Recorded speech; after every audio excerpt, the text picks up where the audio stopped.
हाय तेरे साथ में अच्छा लगे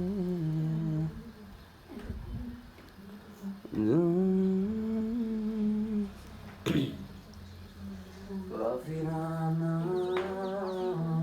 सा है इश्क है या क्या है ऐसे तुम मिले हो ऐसे। हाँ इधर ध्यान दो कि यूनिक अपन ने एक लेक्चर लिया था मैंने unification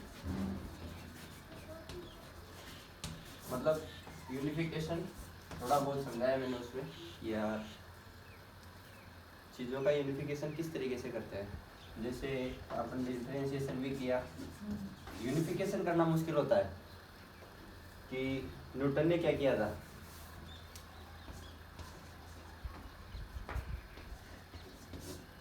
book the mathematical principle of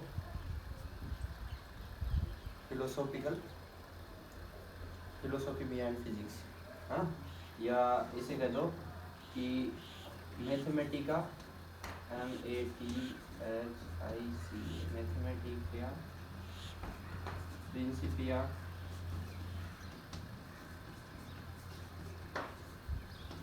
of natural फिलोसोफिया।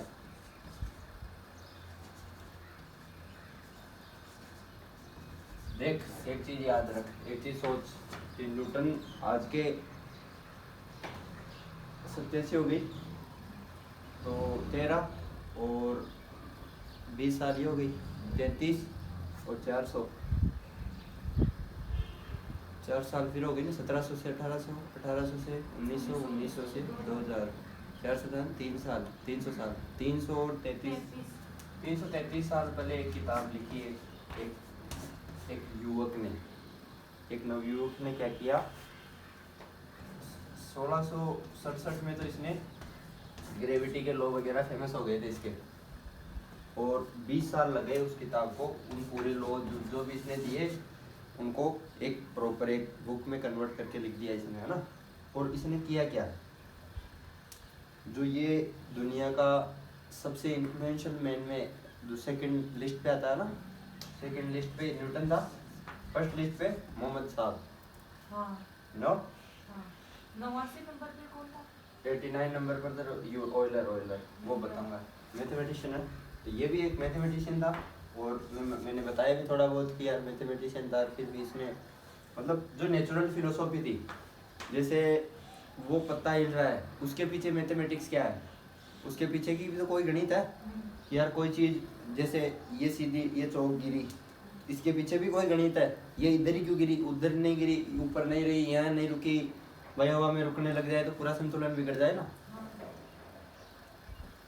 तो इसने इसके सबसे बड़े आउटकम क्या थे कि यार 8 तो डेफिनेशन थी इसकी, है ना कि अपनी किताब नीचे, तो 8 तो इसने क्या दी डेफिनेशन दी, 8 तो मतलब 8 तो डेफिनेशन दी और 3 लॉ दिए इसने, क्या दिए नियम, हाँ 3 नियम दिए और 8 परिभाषा दी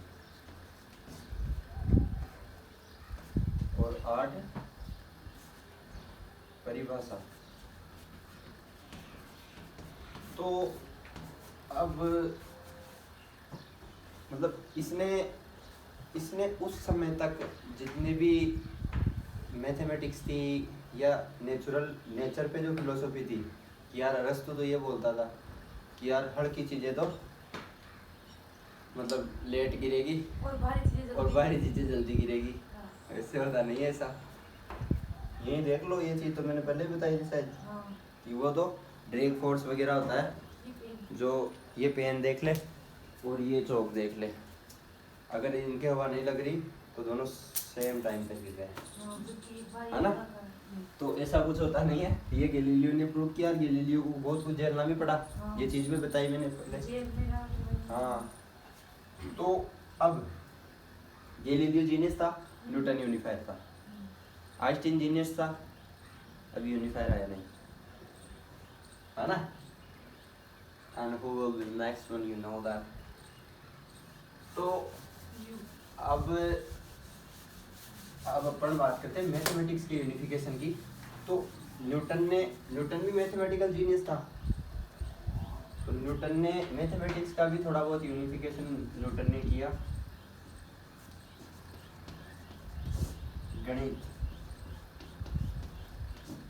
तो अपने सबसे पहले नए मैथमेटिशियंस न्यूटन ने डिफरेंशिएशन वगैरह दिया मैथमेटिक्स में, कैलकुलस दिया ना। हाँ, कैलकुलस न्यूटन ने दिया।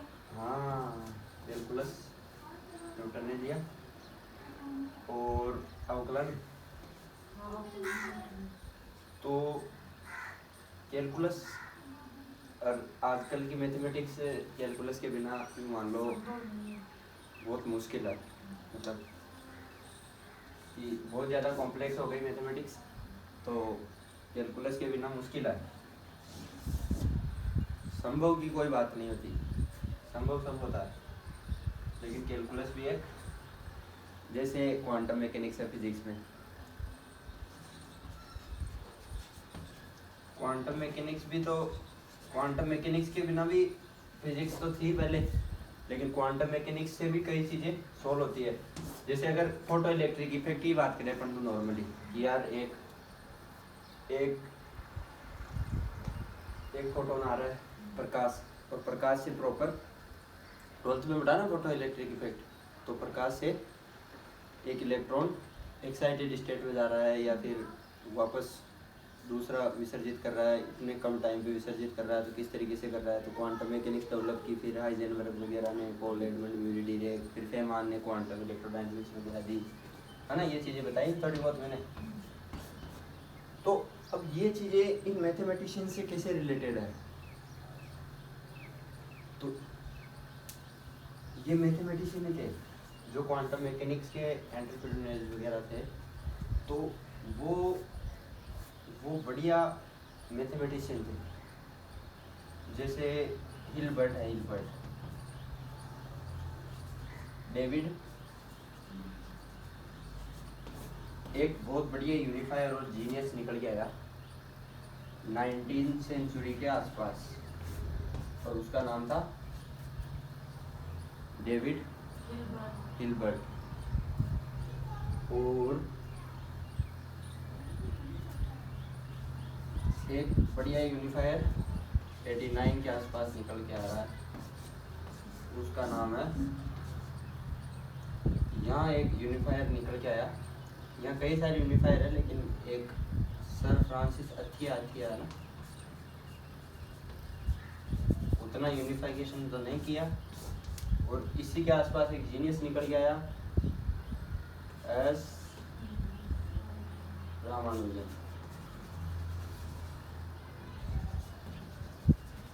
है ना, श्रीनिवासा अयंगर रामानुजन, जो एक साउथ इंडियन मैथमेटिशियन था। तो उसने, साउथ इंडियन मैथमेटिशियन ने एक इंडियन मैथमेटिक्स थी, इंडियन मैथमेटिक्स भी होती है ना भाई, भारत सब चीज़ों की खोज में हमेशा से आगे है, ये बात है। तो इंडियन मैथमेटिशियन ने, अब इंडियन मैथमेटिशियन का ट्रेंड ख़त्म कर दिया इन लोगों ने बेसिकली इस टाइम तक, जब तक रामानुजन नहीं निकल गया। और रामानुजन निकल के आया 100 साल तक इंडियन मैथमेटिशियन का ही ट्रेंड चल रहा है अब तक, तो है ना। तो और इंडियन फिजिक्स का ट्रेंड किसने चालू किया वापस, सत्येंद्र नाथ बोस, बोसोन वगैरह आते हैं ना, बोसोन्स, पार्टिकल्स। बोस ने क्या किया 19 या 20 के आसपास, 620 में, ये जो हिल्बर्ट था ना, इसने, ये भी मैथमेटिशियन था, तो ये सब आइंस्टीन से जुड़े हुए हैं, अल्बर्ट से,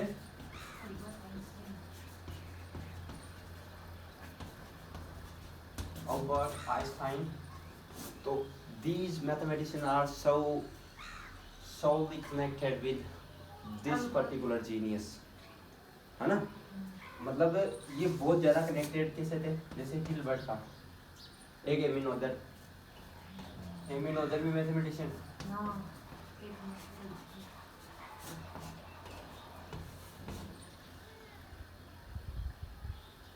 ये मतलब सबसे बढ़िया जीनियस मैथमेटिशियन आज तक हुई।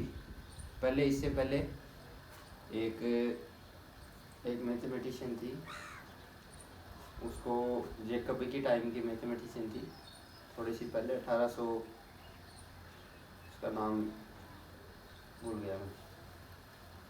तो ये मैथमेटिशियन एमी नोदर याद क्यों है? क्योंकि नोदर ने एक थ्योरम दी, नोदर थ्योरम दी। और वो नोदर थ्योरम क्या है कि यार ज्योमेट्री को फिजिक्स से कनेक्टेड कर दिया इसने। और ये थ्योरम आइंस्टाइन के इतनी काम में आई कि उसकी जनरल रिलेटिविटी सक्सेस में जाने लग गई इस थ्योरम की वजह से। आइंस्टाइन ने इसकी एक थ्योरम के बारे में इतना बोल दिया था कि मैथमेटिशियंस केवल आदमी नहीं हो सकते, मैथमेटिशियंस दोनों होते हैं।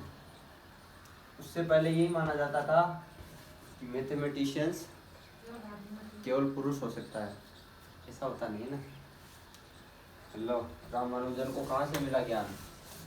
भाई ये तो पुरुष ही था, ज्ञान कहाँ से मिला? ये बोलता है कि मेरे को मेरी कुल देवी नामागिरी से ज्ञान मिला। मेरे को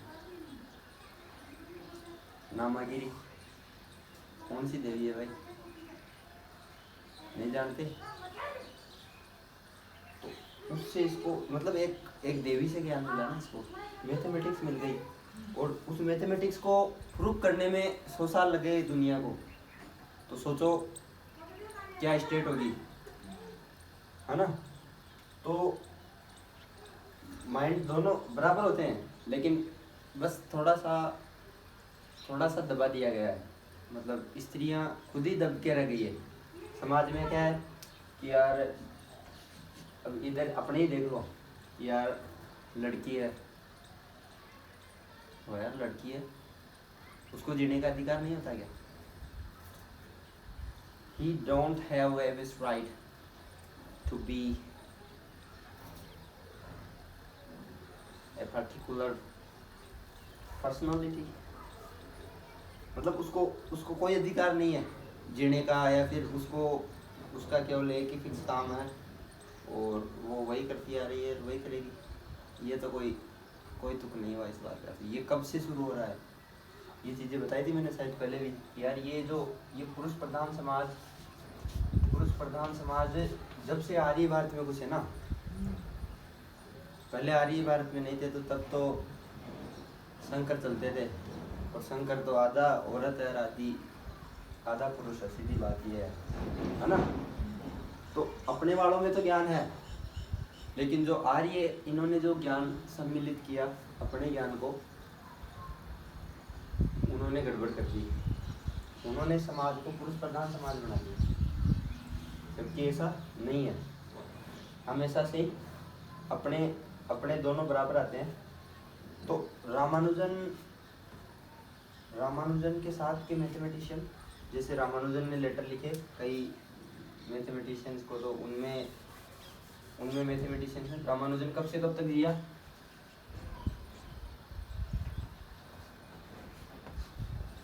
सिर्फ 33 साल जिया।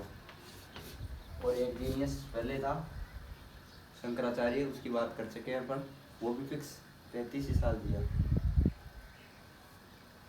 देखो कनेक्शन, उसने 8 उपनिषद लिख दिए, 18 लिखे वैसे तो, उनमें से 8 या 9 उपनिषद ऋग्वेद पे थे, केवल ऋग्वेद पे आधारित। तो एक 33 साल के ब्राह्मण, वो भी ब्राह्मण, ये भी ब्राह्मण, है ना, एक नॉर्थ से एक साउथ से। तो ये इस पंडित जी ने क्या किया, ये जब 12th स्टैंडर्ड में था ना, तब से इसने मैथमेटिक्स में छाप छोड़ने लग गया, यूँ मान लो। तो जैसे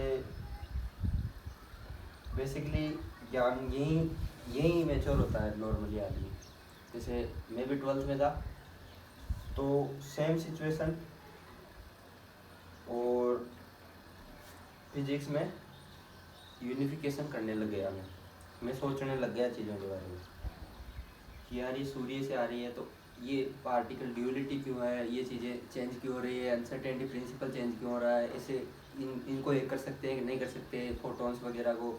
उस टाइम उतनी ही सोचता था। फिर धीरे धीरे बुक बढ़ी, यहाँ भी बढ़ी, सेम सिचुएशन में। तो फर्स्ट ईयर में आया ना बंदा, फर्स्ट ईयर में तो ये पेपर पब्लिश करने की सिचुएशन में हो गया, लेकिन नहीं कर पाया क्योंकि 2 या 3 साल तक तो इसको फेल कर दिया गया, पूरी डिग्री फेल कर दी इसको डिग्री नहीं मिली ढंग से। फिर ये एक क्लर्क बन के रह गया, सिमट के रह गया जिंदगी में। एक क्लर्क बना, उस टाइम अंग्रेज राज करते थे। तो 1905 के लगभग ये, देखो गौर से, 1901 से 1905 तक लगभग ये काफ़ी मुश्किलों में रहा वास्तव में। फिर एक क्लर्क की नौकरी मिली इसको, उस क्लर्क की नौकरी से ही इसने ये करके 1913 में इसने इसका लेटर मतलब एक इंग्लिश मैथमेटिशियन ने इसका लेटर पढ़ा, और उस लेटर में जब उसने देखे ना फॉर्मूले, तो वो समझ ही नहीं पाया, और उसका नाम था G.H. हार्डी। क्या नाम था? Godfrey Harold Hardy.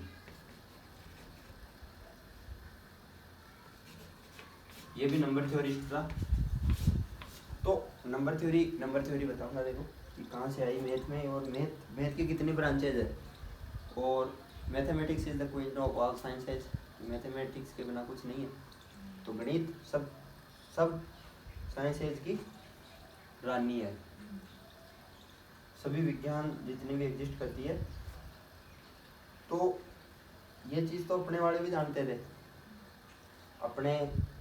अपने मैथमेटिशियंस वगैरह। तो ये चीज़ इसने कुछ शो की, लेकिन उस टाइम ये प्रचलन था कि जो देवता का नाम लेता है ना इस मैथमेटिक्स वगैरह में, मतलब जो कट्टर लोग होते हैं ना, जो खुद को कट्टर समझते हैं या फिर जो आस्था ही नहीं रखते, तो ये बाइबल वगैरह में ये भी आस्था नहीं रखता था, हार्डी भी, और इसने शादी भी नहीं की, कंवारा ही मर गया।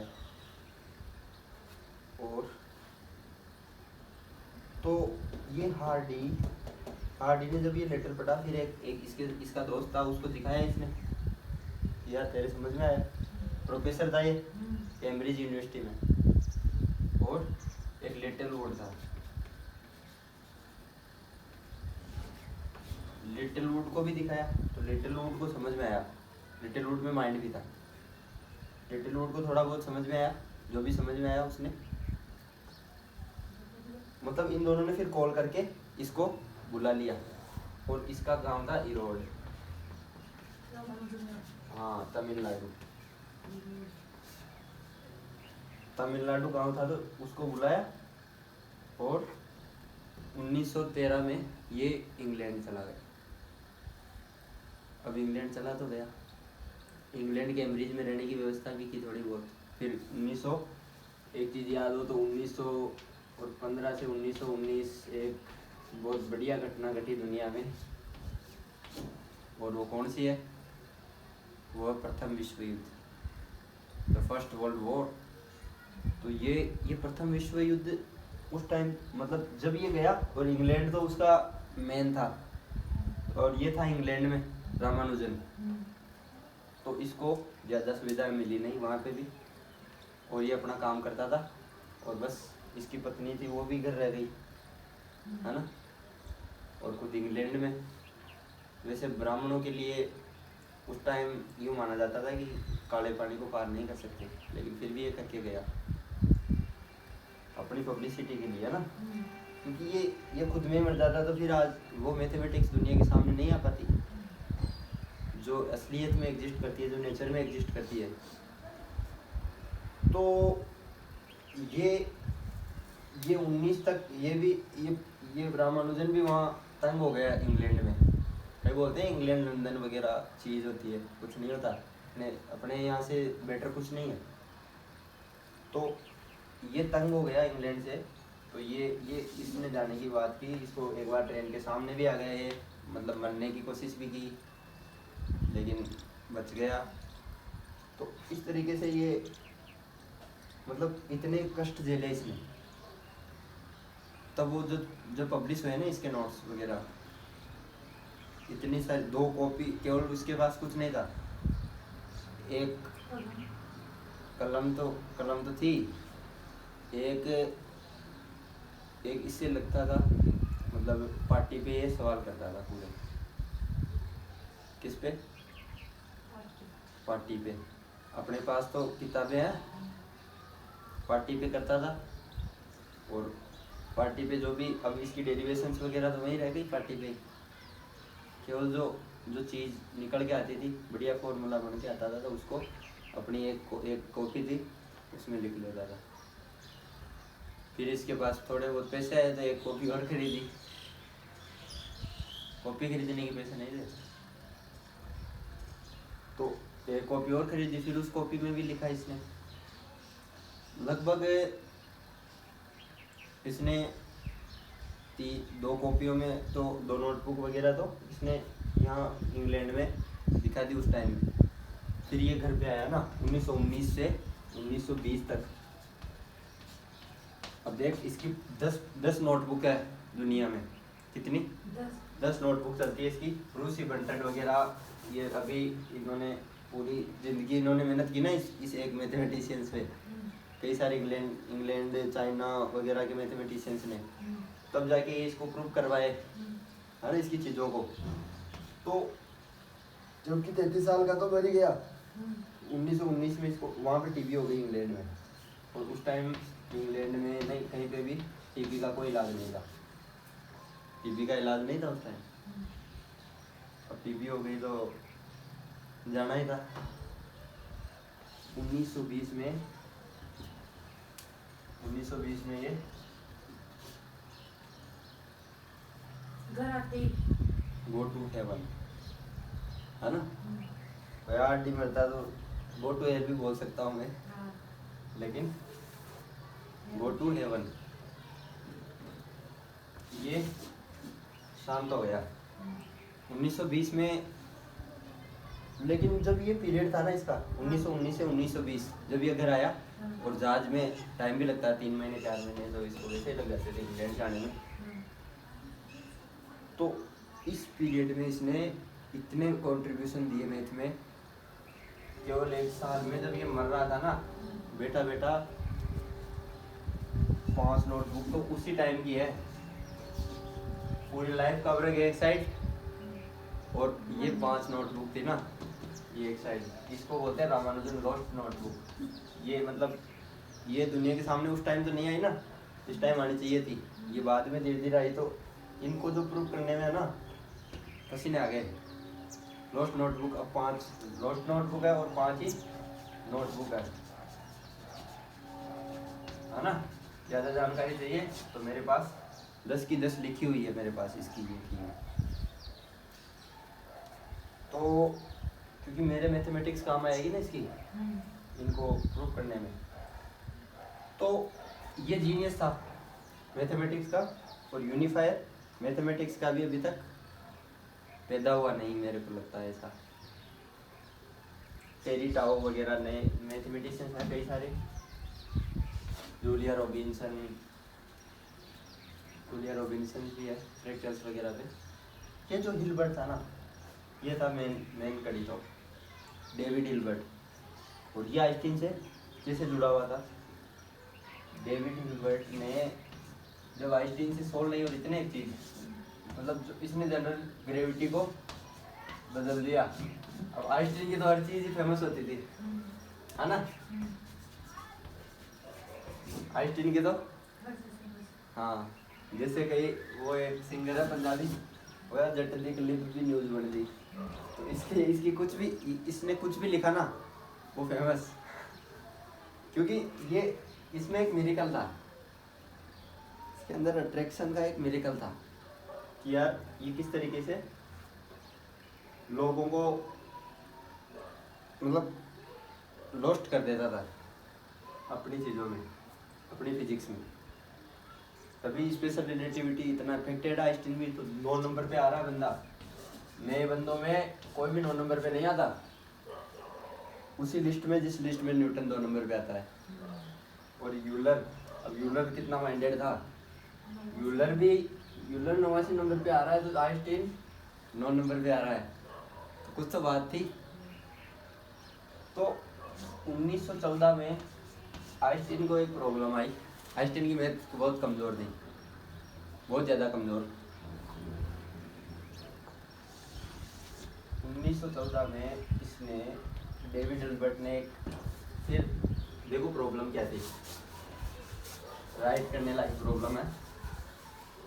प्रॉब्लम ये थी कि इसने एक रिची कर्वेचर लिया और उसको बराबर कर दिया इसके, और कुछ क्वांटिटी करके इस तरीके की एक समीकरण बनाए,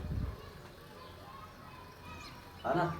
इसने ये कहा कि ग्रेविटी कोई बल नहीं है अट्रैक्ट करने की चीज़, ग्रेविटी एक स्पेस टाइम में कर्वेचर है। और स्पेस टाइम वगैरह स्पेशल रिलेटिविटी इसने पहले दे दी, फेमस हो गया वहीं से ही। क्योंकि एक मस्त चीज़ ये आती है कि टाइम भी डायलेट होता है, द्रव्यमान भी बढ़ता घटता है, टाइम भी डायलेट हो रहा है। ये चीज़ें बताई तो दुनिया को अजीब लगेगी ना यार, टाइम भी चेंज होता है क्या भाई, दुनिया को यूँ लगता है टाइम चलता ही रहता है, बोरिंग। तो इसलिए कहा कि टाइम चेंज होता है, मतलब थॉट चेंज कर दी इसने दुनिया की। और वो कैसे कि T बराबर T0 √1 - v²/c² वगैरह है ना, m बराबर m0, ये चीज़ें स्पेशल रिलेटिविटी की चीज़ है। नॉलेज कॉन्ट्रैक्शन वगैरह, लेंथ कॉन्ट्रैक्शन, टाइम डायलेशन, मास कॉन्ट्रैक्शन। मास कॉन्ट्रैक्ट नहीं होता यार। तो इनको चेंज कर दिया मैंने काफ़ी, मतलब इनको भी और डेवलप कर दिया चीज़ों को। इसने कहा टाइम डायलेट होता है, लेकिन शायद ये नहीं बता पाया कि क्यों डायलेट होता है, कैसे डायलेट होता है, या प्योर तरीके से। तो वो शायद मेरी समीकरण नहीं बता पाएगी, कुछ दिनों बाद में रिलीज कर रहा हूँ। तो ये जो कर्वेचर है, इसने ये कहा कि जितना बड़ा मास होगा, जितना बड़ा स्ट्रेस एनर्जी होगी, जैसे पृथ्वी है, पृथ्वी की कुछ ना कुछ एनर्जी है ना, देखो कितनी बड़ी पृथ्वी है, ये देखो तो सीधी लग रही है, लेकिन एक्चुअल में गोल है, तो कितनी बड़ी होगी। तो ये जो कर्वेचर है, ये तो एक कर्वेचर टेंसर है जो रिची वगैरह ने दिया। इससे पहले रीमान की मैथमेटिक्स से आता है, ये रीमानियन ज्योमेट्री से, RIEM। अब ये रीमान कौन है, अपने बात हिल्बर्ट की है फिलहाल। रीमान, गेलाइस वगैरह की बात अपन कुछ समय तक बाद में करेंगे। तो डेविड हिल्बर्ट ने क्या किया, इसको ढंग से किया।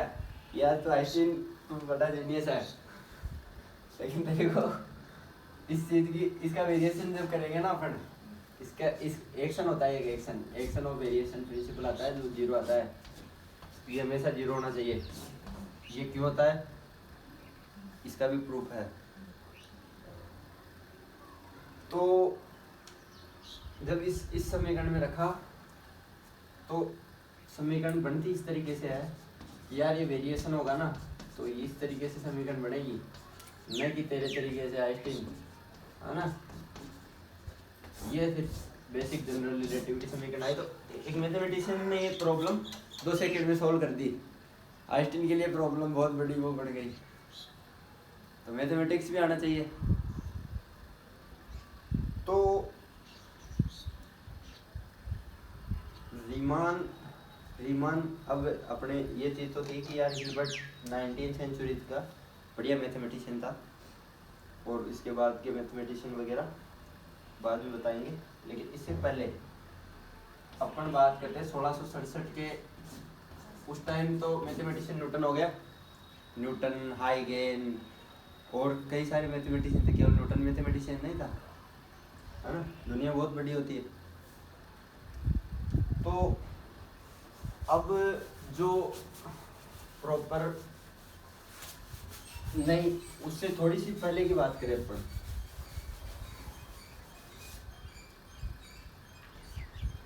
1687 से पहले तो रेने डेकार्ट वगैरह मैथमेटिशियन थे, और रेने डेकार्ट भी 1500 साल का यूनिफायर था, ये मान लो मैथमेटिक्स में, फिलोसॉफी और मैथमेटिक्स में 1500 साल यूनिफाई कर दिए इस एक बंदे ने।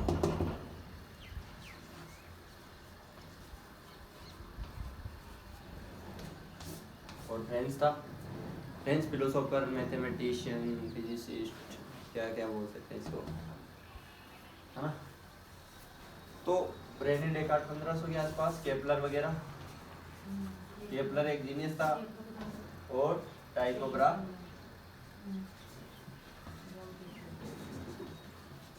केपलर यूनिफायर भी था, जीनियस भी था, न्यूटन था जिस तरह केपलर था। कोपरनिकस हीलियोसेंट्रिक मॉडल दिया ना, इसमें बताया था पहले कोपरनिकस वगैरह के बारे में, तो 1667 से पहले के बारे में बता भी चुका हूँ।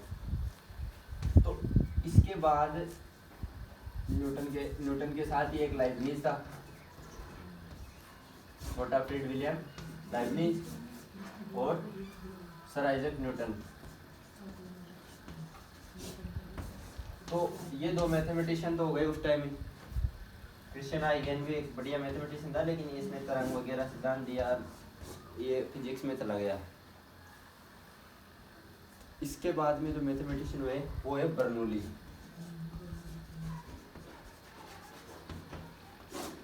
बर्नौली एक नहीं था, बर्नौली थे दो बर्नौली, दो भाई, दोनों ही मैथमेटिशियन।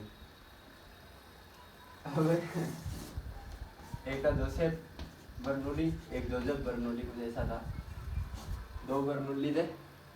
जोसेफ बर्नौली, अब तो दोनों थे भी परिणाम,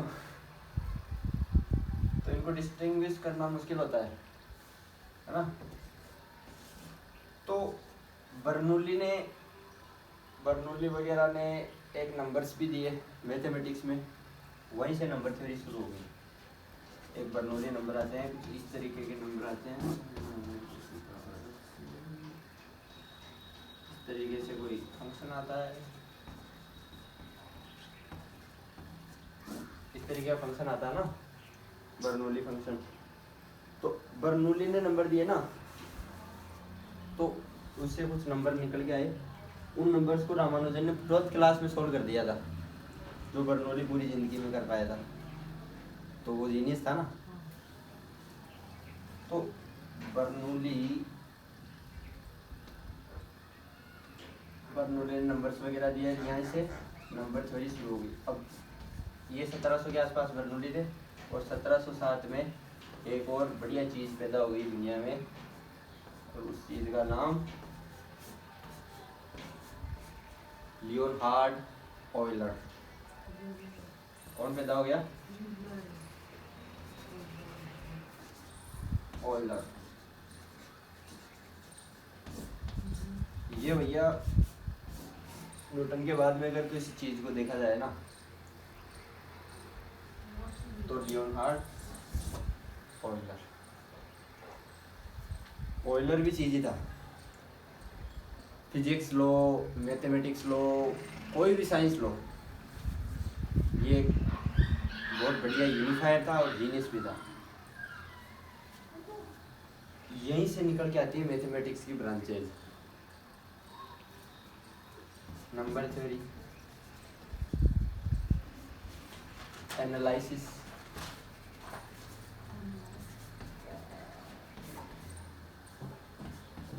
एक लियोनहार्ड ऑयलर अलजेब्रा। अलजेब्रा तो पहले महमूद मूसा ने दे दी। अलजेब्रा क्या होती है? जैसे ax² + bx + c की गणित, है ना, इस तरीके की गणित जो होती है वो अलजेब्रा होती है।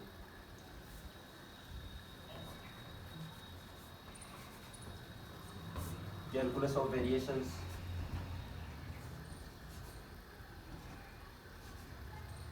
इसकी एक बुक भी था, बुक बहुत फेमस है इसकी, कैलकुलस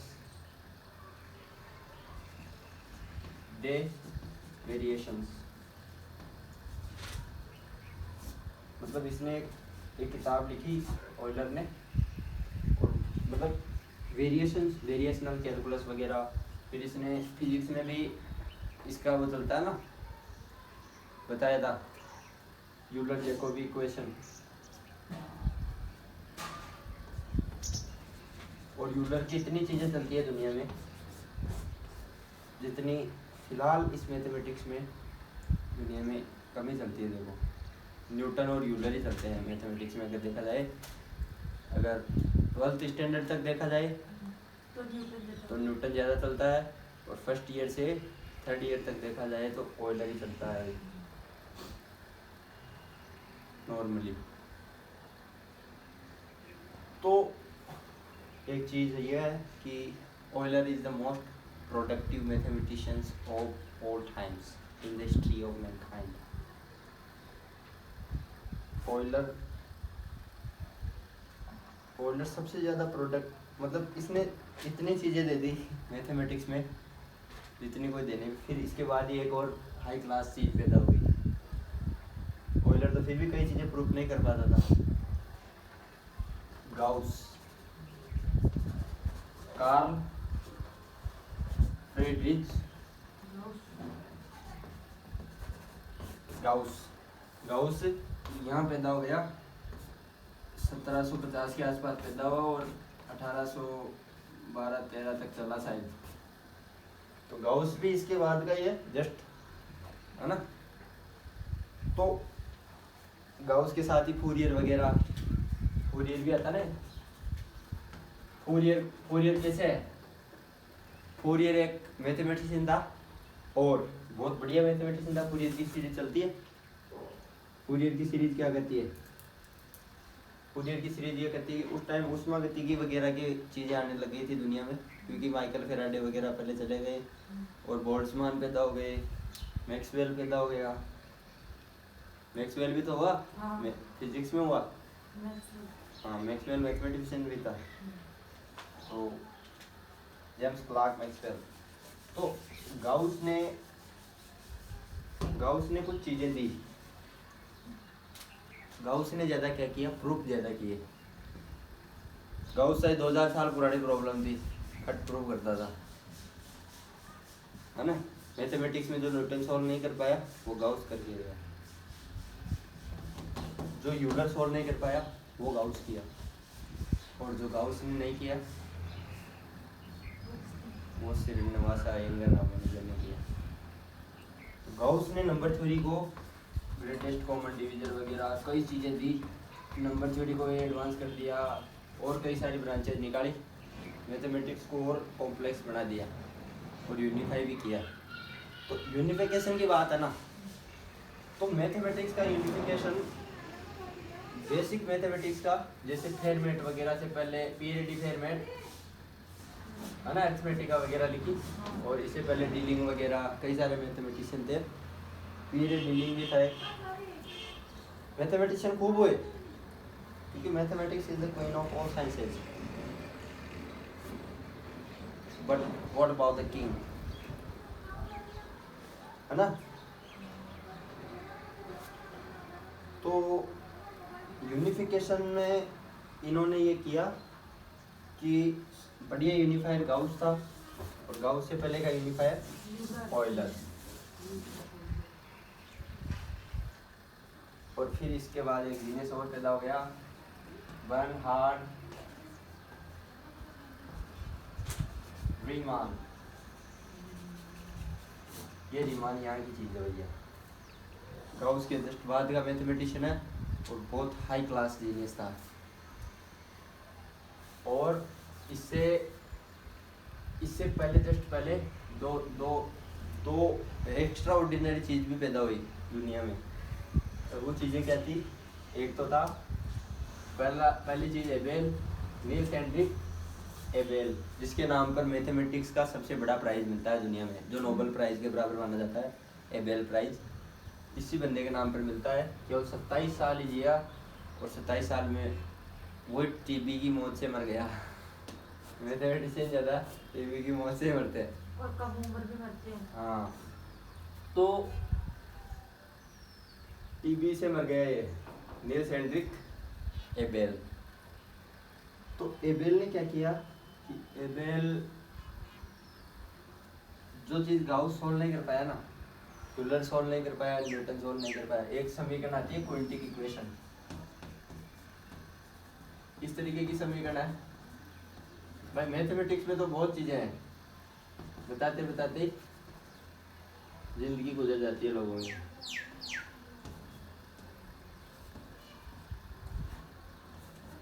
ये क्वांटिक इक्वेशन है। मतलब क्वांटिक इक्वेशन क्या होगी, जैसे क्वाड्रेटिक इक्वेशन क्या थी, एक्स स्क्वायर, डिग्री क्या थी 2। पॉलिनोमियल की यहाँ डिग्री कितनी है 5। 5 की क्वांटिक इक्वेशन है। तो क्वांटिक इक्वेशन को इसने सॉल्व कर दिया नील्स हेनरिक एबेल ने। और सॉल्व किससे किया, ग्रुप थ्योरी से। तो ग्रुप थ्योरी किसने दी, अब ग्रुप थ्योरी क्या है,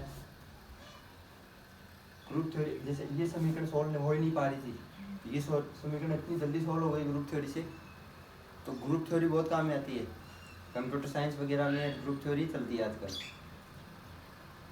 तो इस ग्रुप थ्योरी में फिर एक जीनियस और पैदा हो गया, और वो जीनियस कितने साल जिया, केवल 21 साल ही। इस बार जीनियस 21 साल ही जिया, और उसका नाम इवास्त्रे गैलाइस। क्या नाम था, EVASTRE। ये लगभग थे 1803 से 1829 के आसपास, ऐसा कुछ था, या 5 से 31 हो सकता है। इवास्त्रे गैलाइस ये 21 साल जिया, और इसने ग्रुप थ्योरी को इतना एडवांस कर दिया उसी टाइम। एबेल की तो चीज़ें यहाँ दी थी ना 1800 की शुरुआत में, एबेल की चीज़ें तो 1889 के आसपास प्रूव हो रही थी, जब हर्ट्ज वगैरह एक्सपेरिमेंट कर चुके थे फिजिक्स के, और नोबेल प्राइज़ मिलने लग गया था दुनिया में। 1895 में तो नोबेल प्राइज़ मिलने लग गया था, और मैथमेटिक्स ने दुनिया पर हावी होने लग गई, मैथमेटिक्स बहुत ज़्यादा। आइंस्टीन के टाइम था हावी हो गई, फिर आइंस्टीन के बाद में तो हावी होने नहीं दिया, और चीज़ों को, धर्म वगैरह रिलीजन वगैरह को हावी थोड़ी होने दे रहा है, नहीं होने दे रहे ना। हर चीज़ में मैथमेटिशियन काम आते हैं भाई।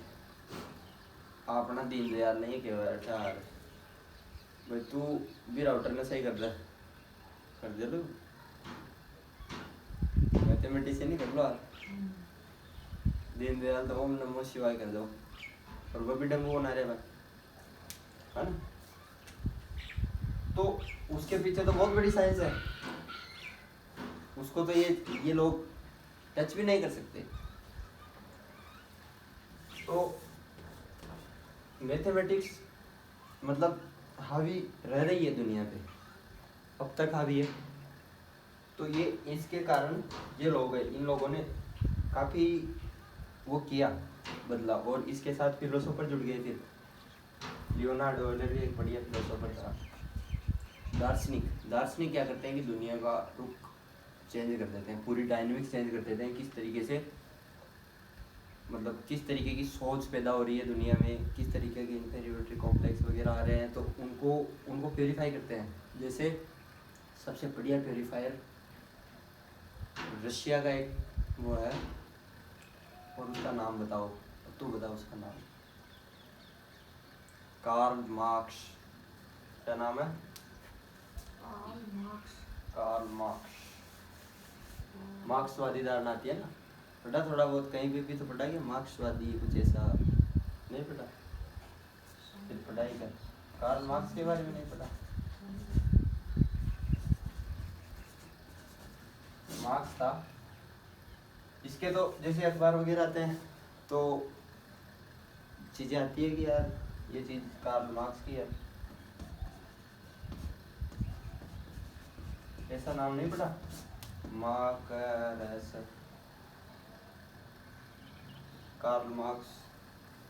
कार्ल मार्क्स एक समाजवादी था। ये चीज़ें अपन वैसे लेक्चर्स में नहीं देखने लायक है, लेकिन इन लोगों ने क्या किया, कार्ल मार्क्स और एक बहुत बढ़िया फिलोसोफर, इसका नाम आना ही चाहिए, और वो कौन है, the Critique of Pure Reason, जिसने किताब लिखी, और नाम इमैनुअल कैंट, क्या नाम है? Immanuel Kant. इसने भी काफी चीजें, इसने तो ब्रह्मांड की विज्ञान शुरू ही कर दी है, मान लो कॉस्मोलॉजी शुरू कर दी इसने, केवल फिलोसॉफी से कॉस्मोलॉजी शुरू कर दी। इसकी किताब पढ़ी मैंने, the Critique of Pure Reason. तो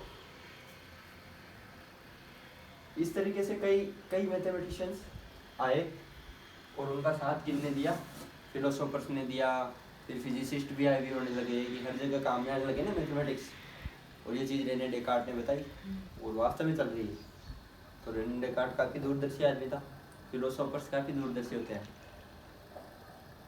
इंडियन फिलोसॉफी की बात अलग है, वो ज़्यादा दूरदर्शी होती है। विवेकानंद वगैरह, विवेकानंद तो बहुत ज़्यादा दूरदर्शी था, ये टच ही नहीं होते कांट वगैरह उसके। तो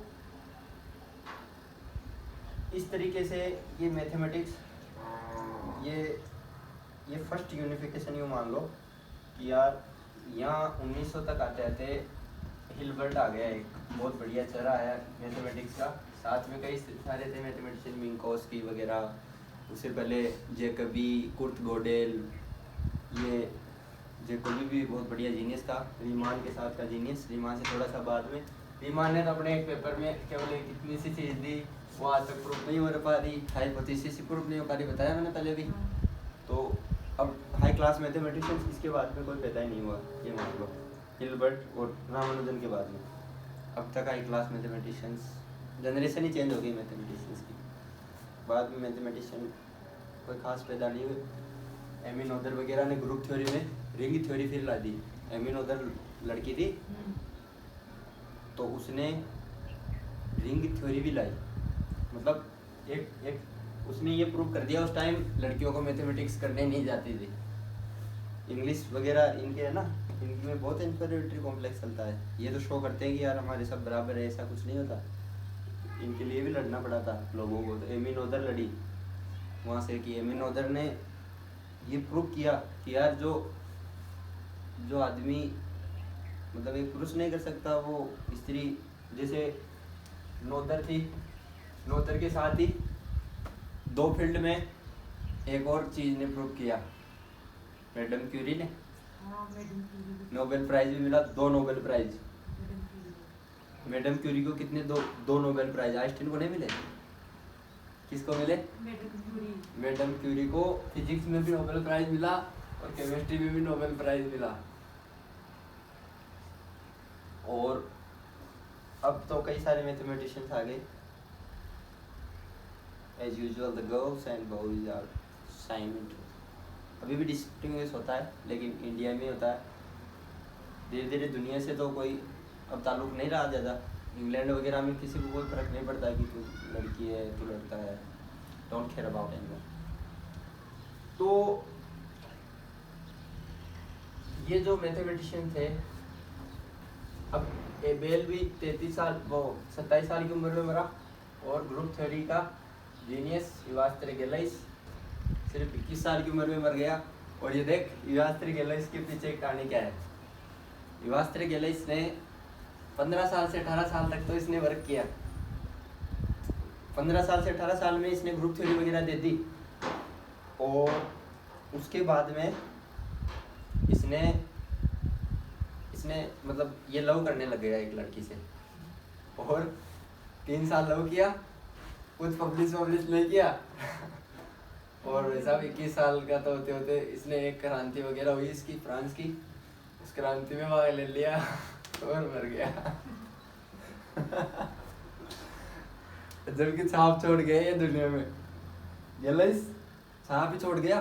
भाई मेरे को नाम पता है इसका, मेरे को नहीं, बड़े बड़े सूरमाओं को नाम पता है इसका, बढ़िया बढ़िया प्रोफेसर इसका नाम जानते हैं, बढ़िया बहुत ज़्यादा इसके पीछे वो होती है। लेकिन ये एक जीनियस था, सीधी बात ये है। एबेल, मेहनत एबेल की थी और जीनियसनेस इसकी थी ग्रुप थ्योरी के पीछे। फिर उसके बाद में ग्रुप थ्योरी खूब चल रही है। और रीमान ने एक अलग ही चीज़, ज्योमेट्री, डिफरेंशियल ज्योमेट्री वगैरह शुरू की। तो रीमान ने काफ़ी हाई क्लास कर दिया चीज़ों को। कोची वगैरह, लुइस ऑगस्टस कोची, पहले 1700 की सदी के यूलर के साथ के मैथमेटिशियंस भी काफ़ी थे। तो ये हुआ मैथमेटिक्स का थोड़ा बहुत यूनिफिकेशन, है ना, फर्स्ट यूनिफिकेशन ऑफ मैथमेटिक्स। अब अगला लेक्चर कभी, है ना। तो ये क्या, अब ट्वेल्थ स्टैंडर्ड से आदमी बढ़ आगे चला जाता है तो थोड़ा बहुत समझ में आता है, उनको समझ में तो आता ही है ना, समझ में आ रहा है ना क्या बोला मैंने। लेकिन अब वो है ना अपने 11th में, उनको क्या, उनको इतना पता भी नहीं है, तो उनको कम ही समझ में आता है। इसलिए मैं यूनिफिकेशन उनके टाइम नहीं पढ़ाता, आज तुम दोनों दिन यूनिफिकेशन पढ़ाया। डन, लाइक छोड़ो, इज ओवर।